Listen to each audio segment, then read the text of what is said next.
নমস্কার, শুভ সন্ধ্যা। র্যাপিড টাইমসে আপনাদের সকলকে স্বাগত। সারাদিনের সমস্ত খবর নিয়ে আমি দিয়া।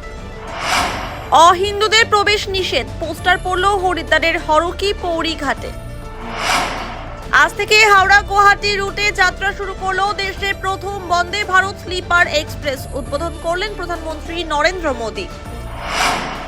বাংলার সামনে বড় চ্যালেঞ্জ হলো অনুপ্রবেশ। বিজেপি সরকার হলে অনুপ্রবেশকারীদের বিরুদ্ধে বড় পদক্ষেপ হবে। মালদার জনসভায় ফের একবার অনুপ্রবেশ নিয়ে হুঙ্কার প্রধানমন্ত্রী নরেন্দ্র মোদী। যারা শরণার্থী তারা ভয় পাবেন না। মোদী সিএএ এর মাধ্যমে শরণার্থীদের সুরক্ষা দিয়েছে, মতুয়াদের বড় গ্যারান্টি মোদীর।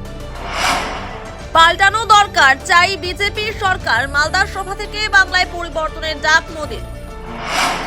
কলকাতা হাইকোর্টের জলপাইগুড়ি সার্কিট বেঞ্চের নতুন ভবনের উদ্বোধন করলেন মুখ্যমন্ত্রী মমতা বন্দ্যোপাধ্যায়। পশ্চিমবঙ্গের আইন শৃঙ্খলা পরিস্থিতি একেবারেই ভালো নয়। জলপাইগুড়ি সার্কিট বেঞ্চের উদ্বোধন অনুষ্ঠানে যোগ দিতে এসে এমনটাই বললেন কেন্দ্রীয় আইন মন্ত্রী অর্জুন রাম মেঘওয়াল। উত্তর সিকিমে পর্যটকের মৃত্যু, 0 পয়েন্টে অসুস্থ হয়ে মৃত্যু কলকাতার এক মহিলা পর্যটকের। বর্ণময় অনুষ্ঠানের মধ্যে দিয়ে শিলিগুড়ির কবি সুকান্ত হাই স্কুলের রজত জয়ন্তী বর্ষ অনুষ্ঠানের সমাপ্তি হলো।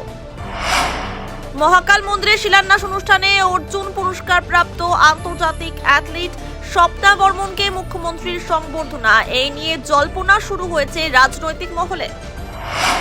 সারাদিনের সমস্ত খবরের আপডেট পেতে নজর রাখুন শিলিগুড়ি টাইমসে। শিলিগুড়ি টাইমসের খবর আপনারা পেয়ে যাবেন শিলিগুড়ি টাইমসের ইউটিউব, এক্স হ্যান্ডেল, থ্রেডস এবং ইনস্টাগ্রাম পেজেও। সঙ্গে থাকুন, দেখতে থাকুন শিলিগুড়ি টাইমস।